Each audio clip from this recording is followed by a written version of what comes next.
English నేర్చుకోవడానికి చాలా పద్ధతులు ఉన్నాయి. దానిలో ఒకటి translation. Madam are you ready? Yes, sir. మీరు ఫోన్ బాగు చేయించారా? Did you get your phone repaired? ఎందుకు బాగు చేయించారు? Why did you get it repaired? మీరు నాకు చెప్పు ఉండాల్సింది. You should have told me. మీరు నాకు చెప్పుంటే నేను మీ ఫోన్ బాగు చేయించి ఉండేవాడిని. If you had told me, I would have got that phone repaired. నేను చెప్పుంటే మీరు ఫోన్ బాగు చేయించి ఉండేవారా? If I had told you, would you have got it repaired?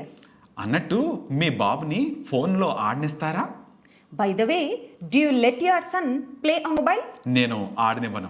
I don't let him play. మీరు ఆడనివ్వరా? Don't you let him play? ఎందుకు ఆడనివ్వరు? Why don't you let him play? So friends, చూసారుగా, ఇలా వింటూ ఇంగ్లీష్ నేర్చేసుకోవచ్చు. ఎలా? మన ప్రజ్ఞ audio classes ద్వారా. Link డిస్క్రిప్షన్లో ఉంది. ప్రజ్ఞ స్పోకెన్ ఇంగ్లీష్ యాప్ని ఇప్పుడే డౌన్లోడ్ చేసుకోండి.